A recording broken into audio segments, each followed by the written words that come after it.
இன்னொரு சைடு இப்போ காங்கிரஸ் வந்து ராகுல் காந்தி இங்கே வந்தாலுமே ஒரு இன்முகத்தோட ஒரு ஹாப்பியா வந்து பிரச்சாரம் மேற்கொள்வாரா அப்படிங்கிறது பெரிய டவுட் தான். ஏன்னா அவருக்கு ஒரு ஈகோ கண்டிப்பா இருக்கும். நான் சொல்லி நடக்கல, நீங்க வந்து பண்றீங்களா அப்படின்றது கண்டிப்பா இருக்க தான் செய்யும். ஸோ அதனால ஒரு பெரிய பிரச்சனை திமுகல இங்க வருமா அப்படிங்கிற மாதிரியும் இருக்கு. இதை தாண்டி இந்த தொகுதி மறுசீரமைப்பு பிரச்சனை வந்து இன்னைக்கு நாடாளுமன்றத்தில் பயங்கர விவாத பொருளா மாறிச்சு.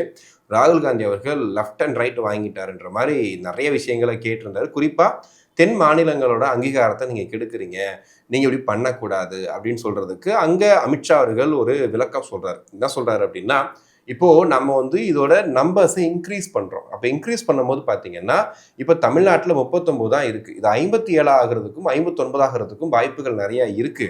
அப்படி பார்க்கும்போது உங்களுக்கு வந்து அதிகார பகிர்வு ரொம்ப அதிகமா தான் இருக்கும்.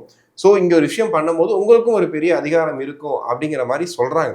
பட் இங்க என்ன கனிமொழி அவர்கள் உட்பட நிறைய பேர் என்ன சொல்றது என்ன அப்படின்னா, ஓகே, இங்க எம்பி கனிமொழி உட்பட நிறைய பேர் சொல்ற விஷயங்கள் என்னன்னு பாத்தீங்கன்னா, இப்போ நீங்க ஒரு முடிவு எடுக்கிறீங்க, ஒரு சட்ட மசோதா வந்து தாக்கல் பண்றீங்க அப்படின்னா, இப்போ தமிழ்நாட்டில இருந்து ஒரு அளவு கணிசமான எம்பிக்கள் கொடுக்கக்கூடிய அந்த வாக்குகள் ரொம்ப முக்கியமா பார்க்கப்படும். அப்ப எங்களுக்கு அது சரியா இருக்குமா இல்லையான்னு டிசைட் பண்றதுக்கான அத்தாரிட்டி எங்கள்கிட்ட இருக்கும்.